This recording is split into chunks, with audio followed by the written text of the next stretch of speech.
కేంద్రంలోని బీజేపీ ప్రభుత్వం తెలంగాణ రాష్ట్రంలో గత 10 ఏళ్ల పరిపాలన చేసిన బీఆర్ఎస్ ప్రభుత్వాల వల్లనే రాష్ట్రం అప్పుల ఊబిలో కూరుకుపోయిందని సింగరేణి గుర్తింపు సంఘం ఏఐసిటియుసి నేత వాసిరెడ్డి సీతారామయ్య ఆరోపించారు. ఇక బీఆర్ఎస్ కు పట్టిన గతే వచ్చే ఎన్నికల్లో బీజేపీకి కూడా పడుతుందని అన్నారు. వామపక్ష కార్మిక సంఘ నేతలతో కలిసి మంచిర్యాలలో కలెక్టరేట్ వరకు ర్యాలీగా చేసి ధర్నా నిర్వహించారు.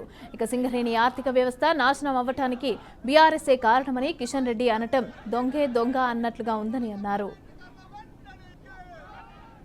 కేంద్రంలో బీజేపీ ప్రభుత్వం 2015లో బొగ్గు గనుల ప్రైవేటీకరణ చేయడం కొరకు ఎంఎండిఆర్ చట్టాన్ని మార్పు చేసినాడు. ఆనాడు అధికారంలో ఉన్న టీఆర్ఎస్ పార్టీ అక్కడ మద్దతు ఇచ్చారు ఆ బిల్లుకి. కోయగూడేమో అరవిందో కంపెనీకి, సత్తుపల్లి ఏమో అవంతిక కంపెనీకి ఇచ్చారు. ఈ రెండు కూడా అరవిందో కంపెనీ ఏమో కవిత గారు, శరత్ చంద్రారెడ్డి గారు ఎవరైతే లిక్కర్ బిజినెస్ ఢిల్లీలో చేశారో ఆ శరత్ చంద్రారెడ్డి గారిదే అరవిందో కంపెనీ.